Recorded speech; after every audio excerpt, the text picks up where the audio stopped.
Hello, this is Ann Babson. I am giving you another Travel French video. This one has cultural information, some vocabulary, but a lot of cultural information. I'm calling this Hotels, Hikes, and History, Vocabulary for Quaint Places.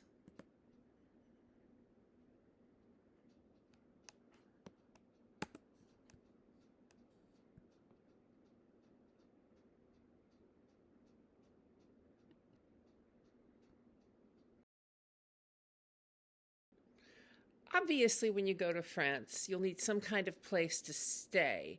There are a lot of terms. Obviously, I'm guessing you know one of these words: hôtel, un hôtel, l'hôtel, hotel. But that's not the only kind of place to stay in France. I have a variety of vocabulary words for you to learn here. If you are fortunate enough to be a high budget traveler, you might choose to stay at a relais chateau. Relais chateau is a chateau, a castle basically, or some kind of grand manor that has, in order perhaps for the family to preserve ownership of it, they've turned it into a hotel. Um, Many of the relais chateaux are also wonderful places to eat. Um, uh, and the idea is to live a little bit like some kind of aristocrat in France of another era. Un hôtel, you certainly understand that. An auberge is a little bit like what you see pictured here. It's got the feeling of a country inn. There are also other things that are called les maisons d'hôtes, or here I just say it in the singular, une maison d'hôte, and that is a guest house. It's one of the ways that people talk about an Airbnb situation. Usually it might be a house with some kind of guest house building nearby. Une maison d'hôte usually offers guests some kind of meal every day. It might be as simple as breakfast. Une auberge de jeunesse is a youth hostel. Some of them are nicer than others, obviously. A monastère. You'd be surprised in the French countryside how many monasteries and convents offer a hospitality for people. They cater particularly to single travelers. If you are going to a monastery and you are in a couple, you may be asked if you're married, because these are active religious places, and they may have religious feelings about your couple. So, let the buyer beware. Un couvent, as I write down there, is sometimes they include male guests as well, but a couvent really may be a guest house for women only. I never stayed in a convent in France for a stay as a tourist, but in Venice, there was at the edge of town a convent that allowed women to stay for very little money. We just had to be home early, which I was happy to do because my whole goal was to walk around everywhere in the town and see all of the freschi on the walls. For a tourist like that, that would be a lovely situation. If you wanted to go travel and see all of the parts of a countryside, you might find a convent a perfectly lovely place to stay. And un gîte is more like having a cabin that is not furnished. You'd have to bring a sleeping bag normally to un gîte. If you were, for instance, in the summertime in the Swiss Alps and you were hiking around, that might be a situation which would suit you just fine. So there are many words other than hotel.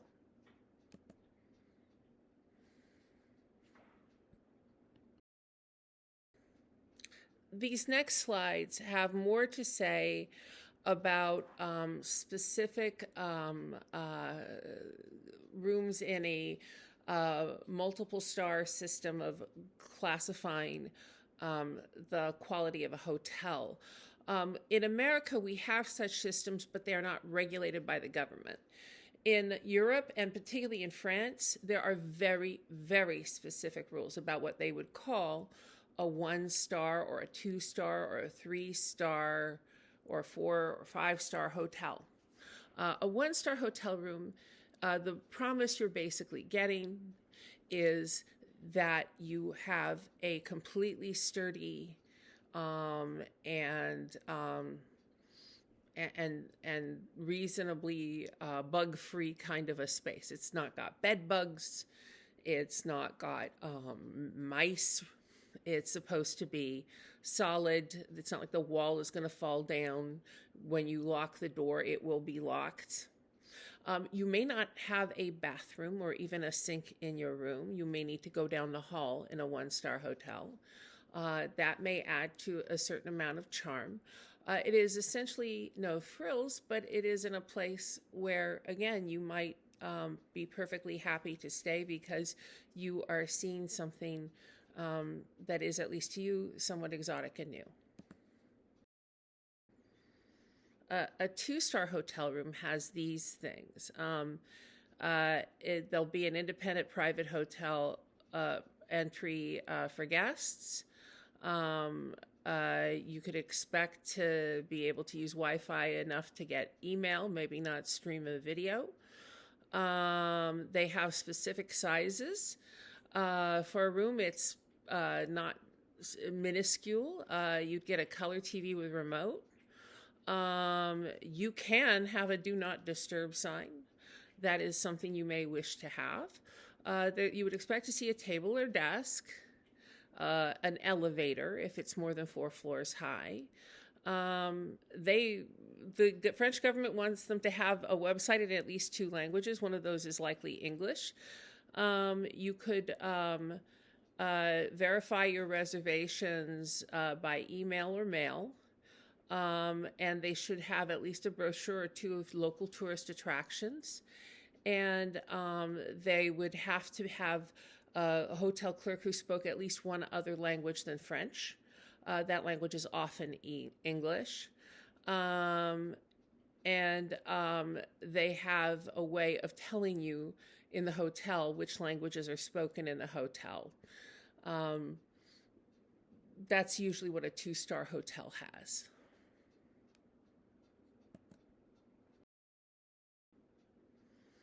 A 3-star hotel room is promising you a somewhat nicer space, a somewhat larger room.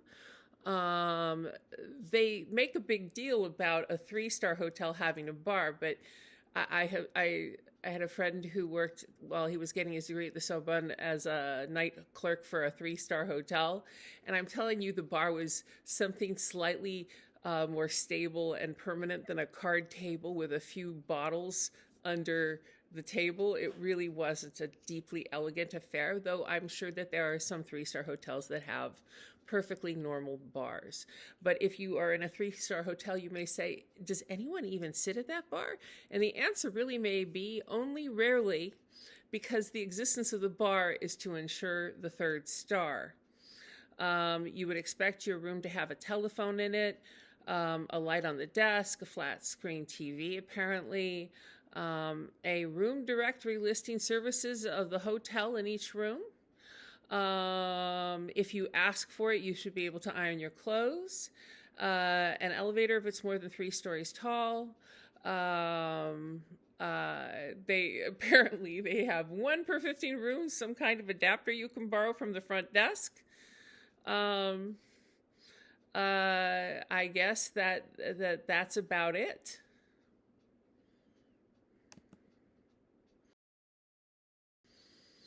Obviously, 4-star and 5-star hotel rooms possess more luxury.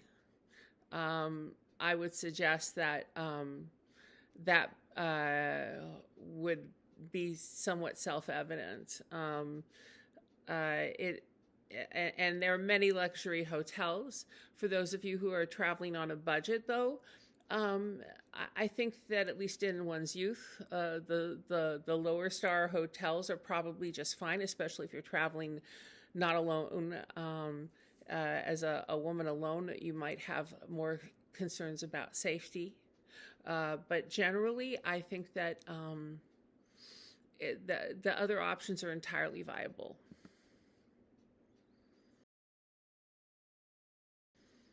Here are some words you'd want to know. Une chambre is simply a hotel room, and if you're alone, they'll put you with a one bed room. And une chambre double is a double room. Une suite is a suite. It may not be very large by, say, American hotel standards.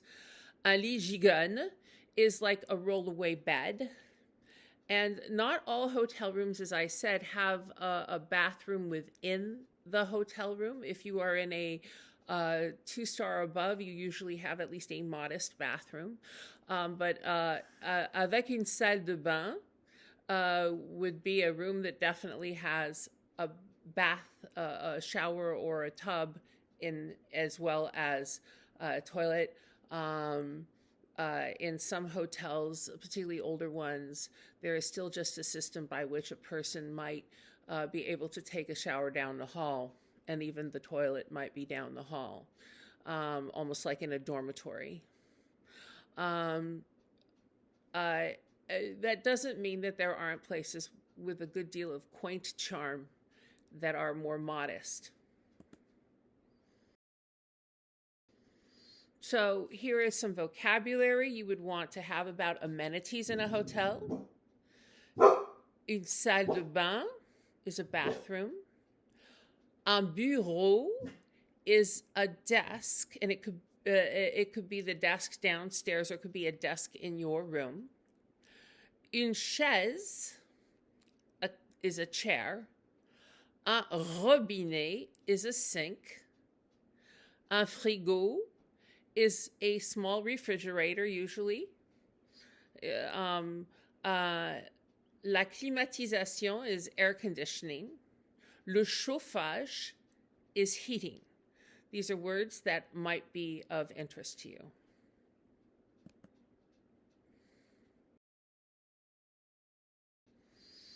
And many places where you would stay might have lovely natural and historic sites. And here are some vocabulary that you would want to know.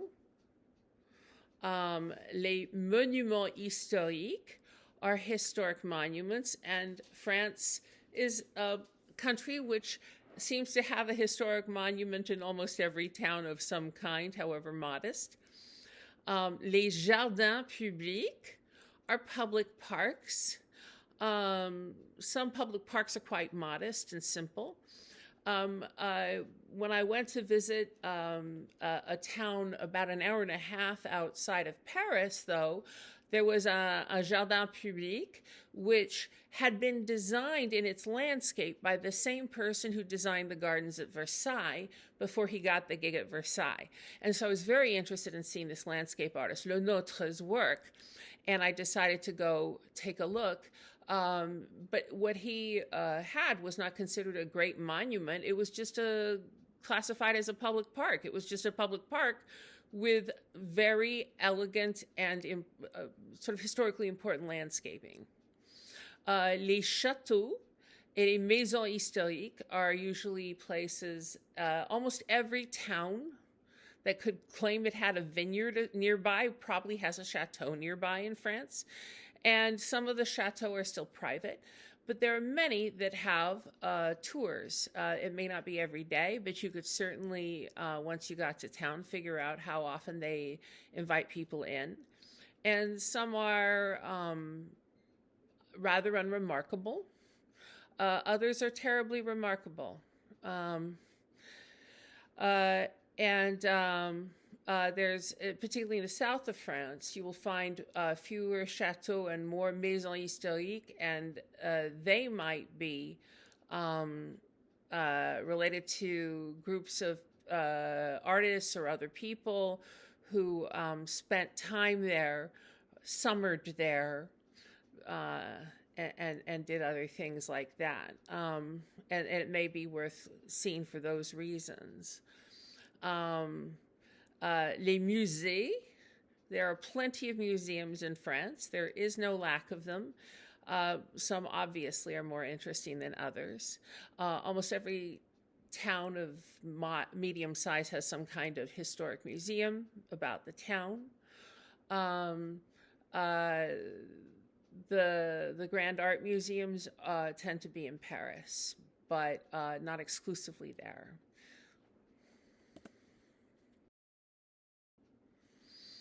And if you want to just have a good time that is not intellectual in nature, there are les foires foraines and les fêtes foraines, which foraine just basically means that you have these traveling fairs or like carnivals. In this case, fête, which means any kind of party, but here it means carnival.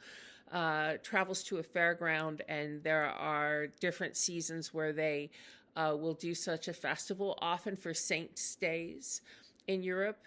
And there's always a day of a saint. 365 days a year is a saint. Each day has a saint day, and somewhere there is some kind of little festival somewhere in France for that particular saint, and that often involves something like a carnival. The carnivals are not necessarily deeply remarkable, but if you are traveling and you want to see folklore of a particular kind, you haven't hit the saint's day just right. They may have a holy procession with a relic of a saint down the cobblestone streets of the town. Even in a very small town, that could be deeply entertaining. And les parcs d'attraction are amusement parks. And then there are les feux d'artifice. Les feux d'artifice are fireworks. You might really enjoy fireworks for a particular festival. The French do fireworks a little less explosively than we do. They try to make artistic images in the sky with them more often than we do. We like things that go boom and make a big explosion in different colors. They do that too, but they do it differently a lot of the time.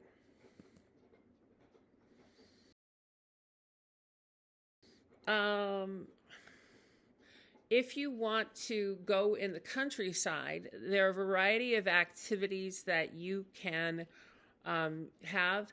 Hikes are called les randonnées. La randonnée is a single hike, but they may have places where you can do hiking trails. It's also a term for hiking trails. A lot of places will rent you a bike. And I got to tell you, if you're going to go biking through vineyards in France, you could spend a worse day than that. And so if you want to rent a bike, la location means rental. La location des bicyclettes, or they might say la location des vélos. And a trail is une piste. And there are all kinds of trails for hikes. Les pistes de randonnée, they might talk about hiking trails. Ski resorts are called les stations de ski. Ski destinations have that.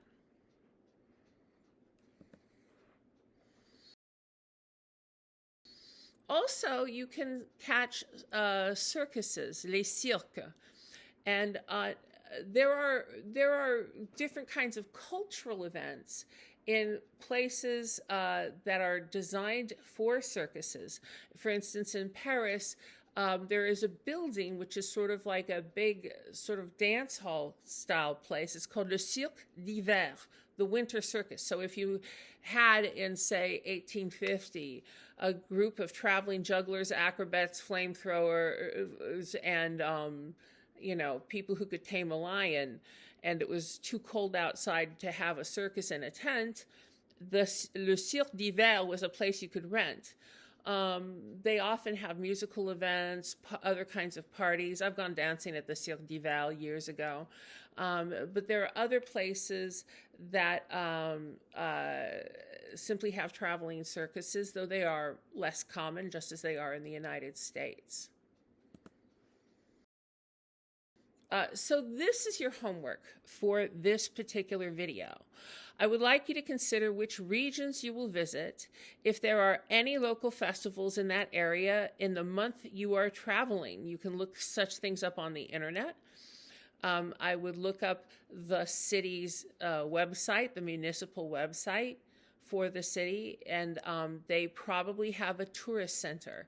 And they would love at the tourist center to tell you when their festivals are. I would find out what historic sites there are in that region. And are there natural wonders of any kind in that region? And then make a list of things that you'd like to see and come to class to ask for vocabulary that might help you enjoy all of these attractions with greater ease and understanding for your particular trip. If you're sticking to large cities, some of these things will be unremarkable for you because, for instance, if your trip is simply to Paris, you will not run out of things to do in Paris, even if you stay a year and it's 100% vacation. Truly, a person cannot run out of things to do in Paris that are cultural and fun in a variety of ways. But if you are traveling through the French countryside, knowing days where people have wine festivals and things like this would be very useful to you. The Chamber of Commerce, le Chambre de Commerce, for each city is very likely to tell you about when their saints' days are, if they have saints' processions, if they have wine festivals, if they have cheese festivals, which are more common than you might imagine, or any other number of festivals. There's a small town I used to go to in the Champagne region, which has a festival for a particular wildflower that grows. It's associated with motherhood traditionally, so they celebrate that festival on Mother's Day when the flowers are in bloom. And they even crown a wildflower queen and have a little parade. It's very charming, and I think it's a village of about under 1,000 people. And there are a million of those kinds of things, and I wish you all the fun in the world figuring out what might be available for you to look at on your trip.